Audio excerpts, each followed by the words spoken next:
Welcome to another episode of Growth Marketers Podcast. I'm Samuel Timothy. And I'm Taylor Rowe. In today's episode, we dove into social media. One question that we get asked all the time is, which social media channel is best? And I think it's a bit of a flawed question, which social media channel is best whenever someone's looking for one singular solution to, a lot of different problems.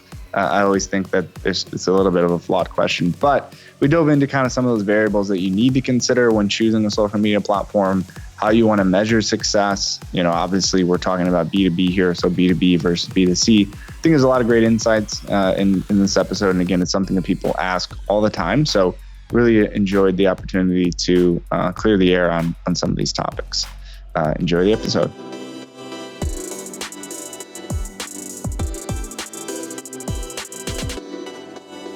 All right, welcome back. So today, Taylor, we're talking about, there's a lot of misunderstanding and confusion around social media, and specifically in the B2B space, what platform is right for you, how to leverage it properly. And obviously there's a lot of gurus spreading a lot of different messages around this topic. So we want to get into the weeds a little bit about helping other marketers, especially in the B2B space, how to best look at social media as part of their marketing mix. Sure. Yeah. And I think that's an important distinction, right? That we're talking about B2B. So in this scenario, in this podcast, so if you're interested in, answering this question for, e-commerce or your retail store or whatever that may be, not to say this isn't applicable, but what we're focusing on is how we leverage this channel or social media as a channel for our clients in the B2B space. So people ask that all the time, right? And for whatever reason, people always want to have one answer, one solution.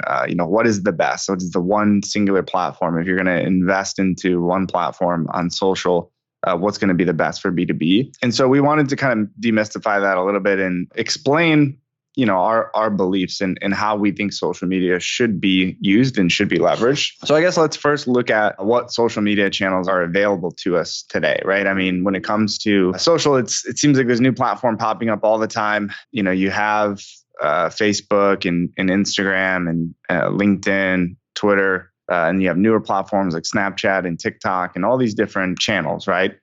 Some people consider YouTube as a social media channel. I would say for the purpose of this conversation, let's look at YouTube as more of a search engine than a social media channel. It's a little bit different in my opinion. So we'll talk about, what we consider social media channels. So those ones that I just kind of named off. Now, when it comes to B2B and B2C, I think it's pretty commonly accepted. People look at like the B2B platforms or options would be like LinkedIn, Twitter, Facebook, and Facebook and Instagram I put together because it's through the same ad platform. So those are more commonly, I guess, sought after platforms. And so the question is, which is better for my business? So there's a couple of variables. One is your audience, right? Who is your audience? Even though you're B2B, that's still a pretty blanketed statement. So we have to understand who your audience, which we can dive into a little bit deeper. And then two, are we talking about paid advertisement or organic advertisement? Because in my opinion, the channel selection is going to be vastly different, whether you're paying to promote something or you're organically. I think if you're, for example, as just a blanket statement, if you're looking to build a following of an engaged audience and reach decision makers through your organic content, I think LinkedIn in the B2B space is hands down the right answer. If you're looking at reaching a wider audience or reaching your audience through paid ads and getting a good, CPMs and good cost and those kind of things, I think LinkedIn is behind Facebook and Instagram in terms of their targeting capabilities, in terms of the cost. LinkedIn cost is a lot higher for those type of ads. Facebook used to be a lot cheaper. It's going up in cost. I think other brands and companies are figuring it out. And I think there's the changes that Facebook had to make to some of their targeting capabilities has, I guess, worsened the targeting capabilities and increased the cost. But I still think Facebook and Instagram in terms of reaching your audience and targeting parameters is better from a paid perspective. So what we want to do now is dive into what are you actually trying to accomplish in terms of these ads. So Sam, what are your thoughts on goals and metrics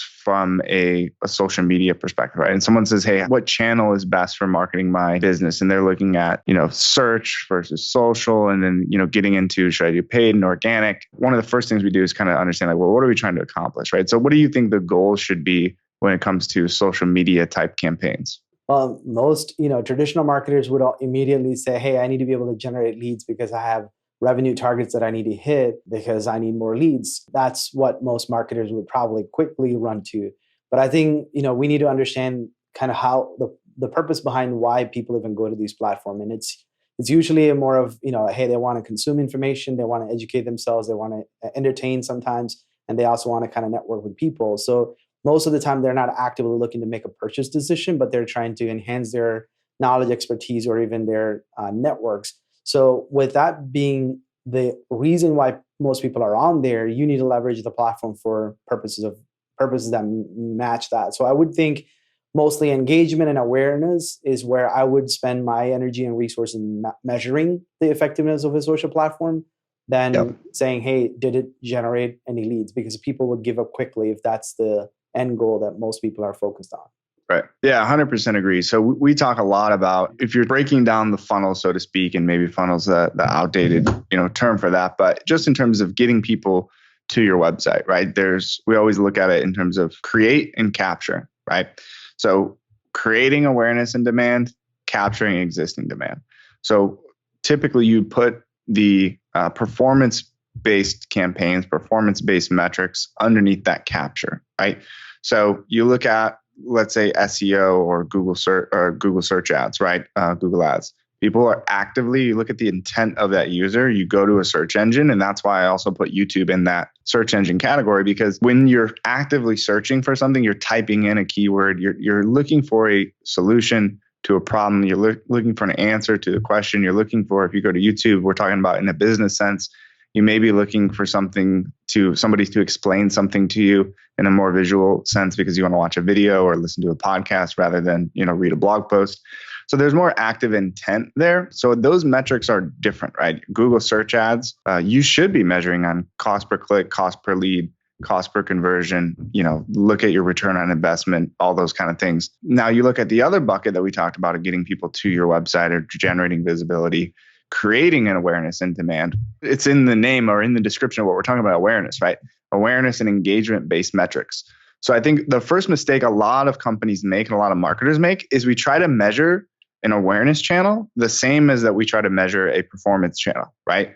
So like you mentioned, we look at it and we say, okay, we spent $10,000 last month on Google ads and we got, 500 leads or 50 leads or 2 leads or whatever the number is, right? It doesn't matter. Then you try to compare that lead number to, okay, well, let's try Facebook ads. So if we spent 10,000 on Google, let's spend 2,000 on Facebook. And based on that, we should expect, 100 leads or 200 leads or 20 leads or whatever those metrics are that are in relation. And even if you get those metrics, you look further in the funnel and every time, the Google leads, even if they cost more, which they probably will, they should, they're going to close at a much higher rate because someone was searching, if you're selling a software and they're searching for, whatever accounting software and they click on your ad and they convert into a free trial of your software, like they were looking for software. If they're scrolling through Facebook and they convert on a Facebook lead, one out of every 100 leads or one out of every 200 leads is going to turn into a demo or a customer. And then you look at that and you say, well, we know the metric, one out of every 200 leads. So we just need, we need 2,000 leads, right? So we can hit our goal. And you just start pumping more money into that. And it's really just by default. Like I truly believe that those people that converted on that would have converted if you took a different approach or would have ended up searching. Like you basically just got lucky. They were in market and they converted. So you just got lucky. What you really need to look at it as is this is a tool. This is a vehicle for us to, if we're talking about paid ads, right? And we'll talk about organic here in a second. Paid ads on social platforms. This provides us the ability to target only our audience, right? So you look at it as if you had a room full of, executives that are your decision makers and you're giving a presentation, right? Or probably even a better, example would be like if there was one highway, right, that all of your decision makers, all of your target audience, your ICPs, if they only drove to work, to and from work on that highway, you can put a billboard there, right? Now, what would be the idea of that billboard? Is like, we need to capture their attention. We need to get them to come to our website later, and look at more information. We need them to know quickly as they drive by, like, what is that company? What do they do? So that maybe later in the office, when they're having a meeting about, accounting software, they're like, oh, well, I remember that accounting software, like we should check that out, right? That is the goal of awareness campaign, is can we get in front of our audience? And so the advantage of a tool like Facebook or LinkedIn or whatever it would be with the ads is their targeting capabilities are such that 100% the only people that are going to see those ads are the people that fit your criteria, right? Because you have the ability to target them. So as marketers, that's like the biggest hurdle we have to get over is how do we get this in front of our audience, right? So now we have this great platform to get it in front of our audience. And we always want to jump to the bottom of the funnel when we need to look at, okay, the next step is we need to educate them. We need to educate them and, inspire them. We need to build some brand awareness, brand affinity, get them to know who we are so that we can't try to make a huge jump to create urgency or move them along in that funnel. We need to just educate them. In that scenario, if you focus on the value of that content or whatever that is, right? Because the old playbook is we'll create an ebook or webinar, whatever that is, gate it, show an ad, get a bunch of leads of people who fill out the form on Facebook or LinkedIn, and they're never going to actually open the ebook that they downloaded, or maybe never show up to the webinar. And then we're going to spend, valuable resources of our salespeople to follow up with these people and do it for yourself. Make the phone calls. What they'll say if they convert on a Facebook lead ad is like, I don't remember filling out a form. Who are you? What do you do again? Right? Whereas if you ungate that content and just show as many people as much as possible, because we know their ideal customer profile, right? That would be like the example, like I said, the people that are in the meeting room, that all your ideal customer profile, and you have the advantage, the ability to give them a presentation. Like, wouldn't you want those doors to be open for as many of those people to come in and listen to your presentation? Are they all going to buy? No, but you really would focus on the quality of that presentation and positioning yourself as an expert, giving them value so that the people that were ready would, seek out a consultation. The people that aren't ready at the time, maybe they start having those conversations offline. Maybe they bring in other people. And when the time is right, they come back to you. That's really the goal with social media.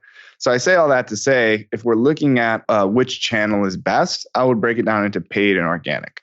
So when we're talking about paid right now, I think Facebook is probably still the best at targeting and delivering at a cost-effective price, delivering those ads, right? So if you're looking at serving the ads to your audience at the most cost-effective rate, I would say Facebook and Instagram for most B2B industries. Now, it might change depending on what industry you're in, but that's what I would look at. But again, first, I would look at the metrics that you're measuring. Engagement metrics, like you said, Sam, it's views, time on site, how long are they watching the video, right? If you're looking at, hey, I created a video, I want to show to CEOs of manufacturing companies with 10 million or 100 million plus, or whatever that is in terms of your prospect fit matrix or your ideal customer profile.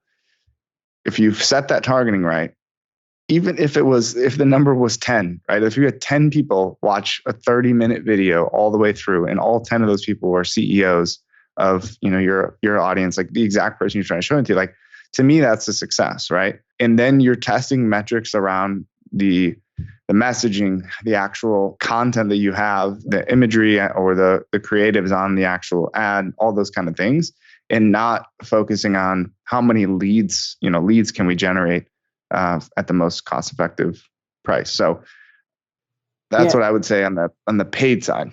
Yeah, and I think one thing I wanted to go back, I know you mentioned earlier about, this whole concept of awareness. And I think sometimes we're also assuming that people are already aware of a problem too. And I know we touch on this buyer journey a lot in our prior episodes, but especially if we're using social platforms and they're in a passive content consumption mode and just browsing with no real, sometimes, there's probably some purpose, but oftentimes just looking, right? And if there is a way to catch their attention and speak to their pain and actually make them aware of their pain and teach them how to articulate the problem that they have, you've kind of done the job of, getting their interest. So I think a lot of times marketers do forget the purpose behind, some of these platforms, like we were saying earlier too. Like, don't look at it as a conversion opportunity immediately, but can we use this channel to reach my target audience? Going back to what you said, hey, my audience, are they even on this platform in the first place? If they are, can I use this platform to reach my audience and get them to understand, and articulate the problem that they have in the organization? Because if they become problem aware, then pain becomes super obvious, and then they would actively go looking for a solution. And if you are the one to introduce them to the problem and help them describe that problem, right, and articulate the issues that they're dealing with, they're more likely to go to you to find the solution than trying to find an alternative. Yeah, that's a great point. And I would almost, say when we said, hey, you got to figure out who your audience is, maybe even a step further and look in the mirror of like, what are we selling them? Because the more innovative probably your product or solution is, meaning you're creating a new product category, you've created something, an alternative way to do something, the more innovative that is, the more need there is to focus on awareness. And just like you said, sometimes you have to start with awareness around the problem before you introduce awareness around the solution. So again, look at what you're trying to accomplish and just break it down. Sometimes it's a little bit more common sense than it is tools and buzzwords like ABM and, all these kind of things. It's like, again, okay, we set the criteria for our targeting. Does this match who we're trying to get in front of? Yes. Okay, what are we trying to do? Well, we need to educate them around a problem in the industry that maybe they don't necessarily know. But what's going to be the best way to do that? Is that, some sort of an infographic? Is that a conversation that needs to happen? Is that a webinar? Is that a training? Is that an animated video? What's going to be the best way for them to understand this problem? Is that first party data, for example? Maybe you do some sort of industry research that says, again, go back to, let's say, manufacturing companies, 75% of, CNC machining companies are overspending on material X, Y, and Z because of this, right? Like you have to introduce a problem. You can't just give your solution and they don't necessarily see a need for it, right? Yeah, and I can give a real example. I mean, we're obviously a B2B organization and we buy a lot of B2B stuff. Mm-hmm. And one of the problems that we had, which we were aware of it, but we weren't really actively looking for it. One being us producing a lot of content, working remotely with multiple team members to create content, edit the content, review it, approve it, publish it, promote it. There's so much that goes into getting just one episode of, let's say, a podcast, and we create all sorts of other content. And because of the distributed workforce that works on the content, we were running into issues with having to deal with, sending in chats and asking, hey, what did you say? Where did you want it to edit? What to cut? But, we were able to see an Instagram ad that basically kind of spoke to that pain and saw a specific platform that actually told us like, hey, if you're working with a distributed workforce and need to have a standardized and systemized ways to organize and manage and edit your videos, then try using the software. And they introduced us to the problem that we were already kind of aware of, but we're actively looking for it. Yeah, we were experiencing a problem, but we couldn't put our finger on what it was.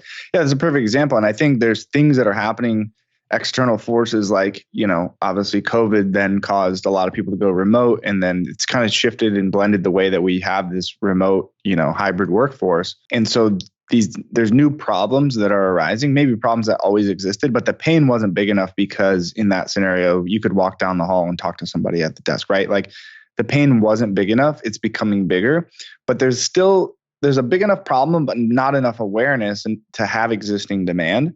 So that's a perfect example of like, if you're just focused on performance-based channels, Google search ads, SEO, there might not be enough search volume for you to grow, right, at the rate that you're wanting to grow. So you have to look at other channels, awareness channels. And sometimes it's an easy push, right? It's highlighting that one problem like you just explained and say, wow, this is something I need to take a look at. Sometimes it takes a long time. I mean, we talk about, ABM and if you just look at the software space, ABM, sales cadence and sales sequences and all those kind of things, like there's plenty of tools that are out there that you and I know what those tools are and what they do. And we've never used them, right?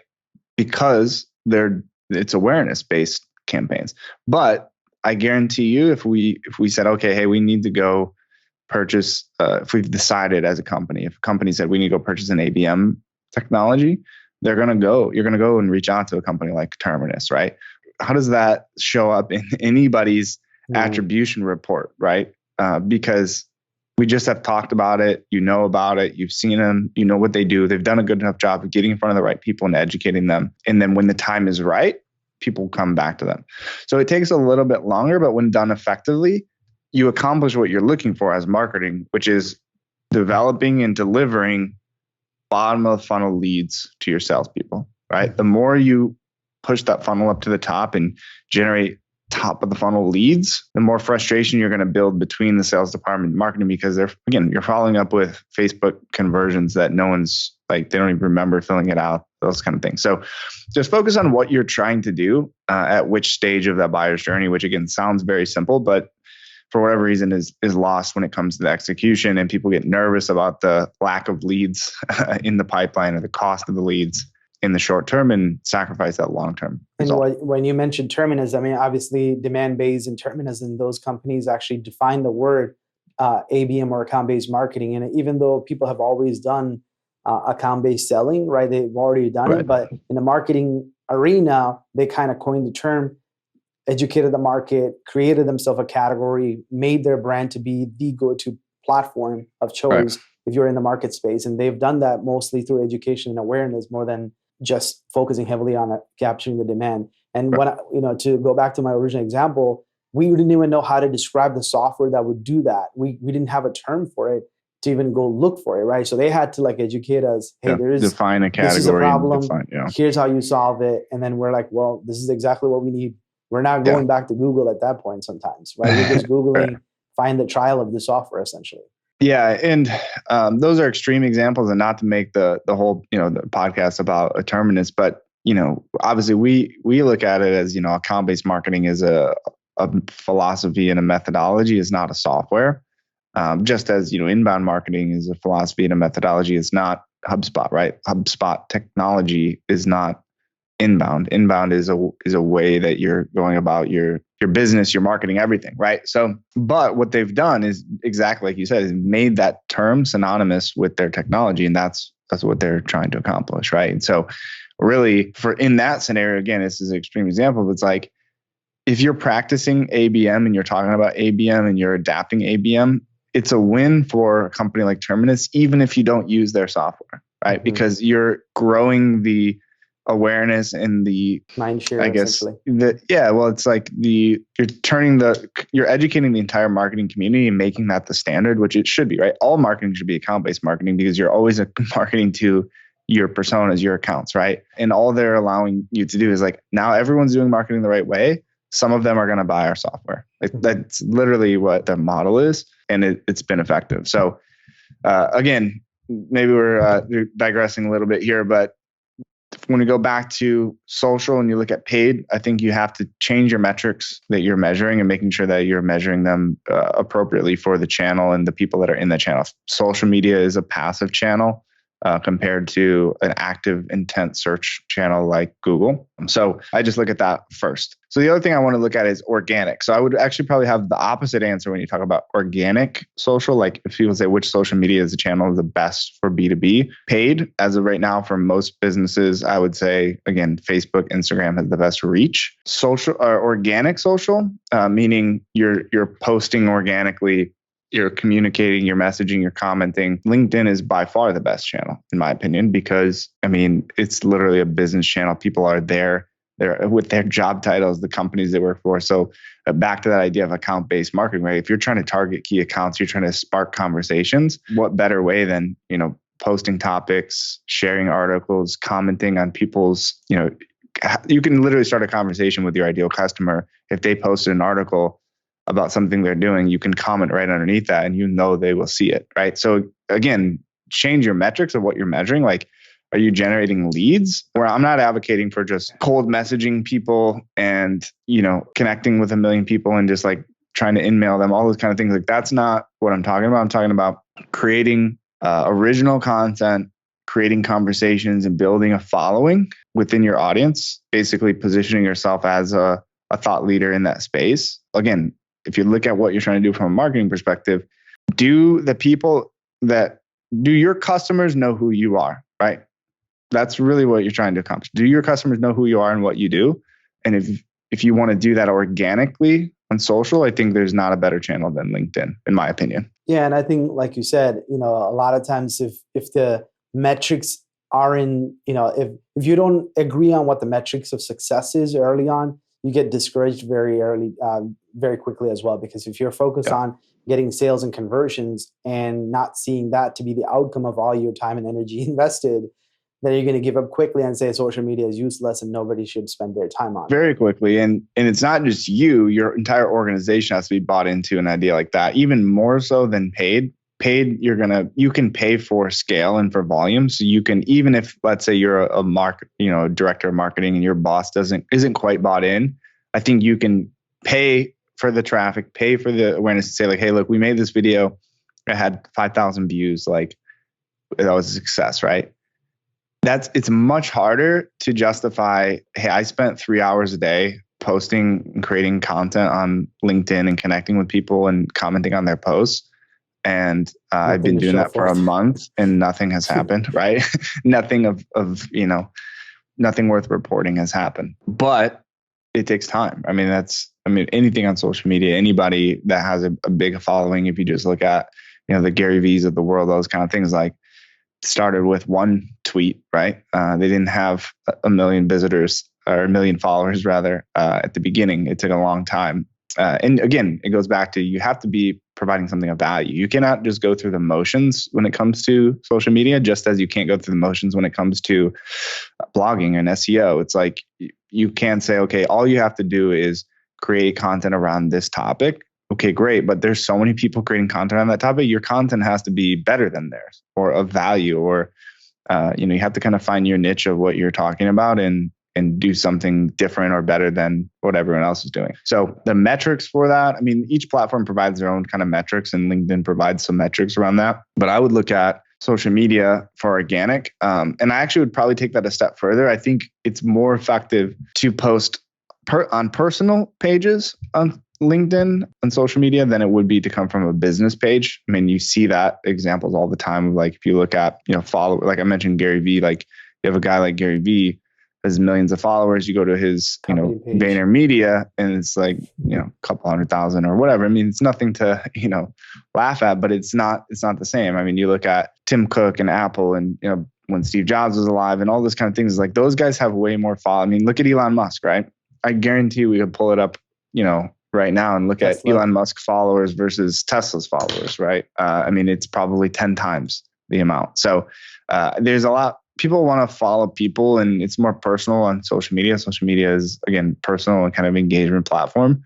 So it's a social platform. It's literally called social media. So I think I would take it a step further and say, for organic, it's better to leverage LinkedIn, and it's better to use a personal profile, either yourself if you're the marketer, or CEO or VP of sales, or whoever is the person you want it to be. Ideally, multiple people at the organization, everyone at the organization, but understand, to get that kind of buy-in and commitment is difficult as a marketing department. So I would start with your own social media department or your own social media profile and try to build a following there. I also think that's going to stress an extra level of importance on the content, because when you're posting it from your own behalf, you want the content to be really, really good, right? Because it's a reflection of you. Whereas I think people will post just about anything from their company page because it's not as personal. So I think that's kind of a little bit of a, I guess, inside tip on how to create better content is when you're held personally responsible for that. Any thoughts on organic social, or any insights there, Sam? Yeah, I mean, I think, like I was saying earlier, just commit to consistency without ever having to worry about outcome being sales and leads, because I think that's the thing, right? Because choose to add value, right? Choose to provide value, and then when you provide enough value, people who actually trust and value what your expertise are would choose to do business with you sometime in the future. But that shouldn't be the primary focus of being on any of these social platforms, in my opinion. Yeah, I agree. I mean, I think as marketing and digital marketing in general, we need to focus more on the kind of the macro outcome in general versus each individual campaign. But certainly when we talk about, awareness type campaigns and capture type campaigns or performance campaigns, definitely there, right? I mean, you can look at, again, a cost per lead or cost per conversion on Google Ads at the micro level. But I still think in general, let's say you ignore those, like you said, lead numbers and those kind of things for social. Overall, if you look at it, year over year, you can look at those macro, things again. It's like, how much do we spend as a marketing department? How many qualified opportunities do we hand to the sales team? What is the pipeline velocity? What is the average, deal size or average customer value? Those kind of things can be measured because you're impacting that, right? You're ultimately you're marketing to everybody in your audience through channels like social media, and that impacts all stages of the funnel of the buyer's journey, whether that's 100% trackable or looking at that attribution. And I think that's why you see B2C companies, e-commerce companies have done this for a long time, right? But if you look at like when you fill out a form, you would see like how did you hear about us, right? And initially that was, I think, probably put in place because the tracking wasn't there. It's like, well, if you have the right tracking in place, you should know that this person came from Facebook ad or this person came from Google search or organic search or whatever, or trade show, because we have the right tracking in place. But I think now marketers are realizing like there's so much shift that happens and so much happens offline and conversations that have happened that you put that in there for those to prove that point of like, hey, we invested this money on social media last year, and now they came back and converted on a Google ad and direct conversion on a branded search campaign. And that attribution in that report in Salesforce or HubSpot is going to go to Google search. But if you had that form or you asked that person on the call when you talked to them, how did you hear about us? They might have said like, oh, I follow you guys on social media or I saw an ad or whatever. And I had a real life example of this, I guess 2 days ago. I was talking to a client or prospect, and it was the exact same thing. The conversion was organic search or direct traffic in the report is where it looked like they came from. And I had a conversation. She said that they had done research back in the summer, earlier this summer, had already done the research, compiled the list, physically wrote it down, right? And then now is coming back and going directly to our website. So it looks like a direct search or organic search for our brand name and coming to our website in that attribution report, but they had done research in the past, right? And so that's happening all the time, whether you want to believe it or not. And so how do we as marketers, again, influence that?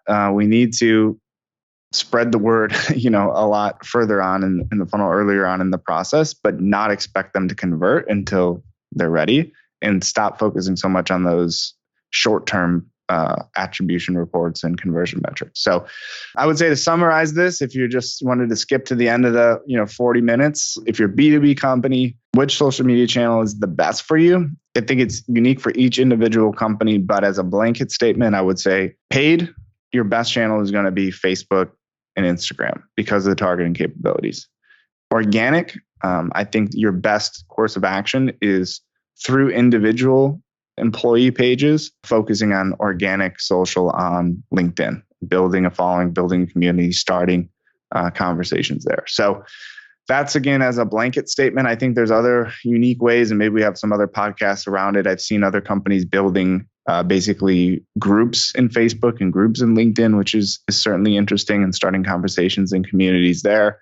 But as a blanket statement, paid, I would look at Facebook and Instagram. Organic, I would look at LinkedIn. Anything else you want to add to that? No, I think that's pretty much it. And I think just agreeing on the KPIs, right? What success looks like, and agreeing on that from very early on. That's the first thing. Yeah. Who are you actually targeting? What are you selling, and what are we measuring? If you're not on the same page with your entire, marketing organization, or even up to the CEO level, you're going to kind of be doomed from the beginning. But yep, I 100% agree. So hopefully you guys enjoyed the podcast. If you did, give us a like, subscribe, wherever you listen to podcasts, YouTube, Apple, iTunes, if you're Apple Podcasts, if you're listening on Spotify, give us a like, give us a comment, give us a subscribe. It really helps us. And if there's a topic that you want us to cover, any questions that you have, you can comment on the YouTube channel, or you can submit an email. If you go to oneims.com/podcast, we have a form there, as well as an email address that you can send in your questions. So we appreciate you guys listening, and stay tuned for the next episode.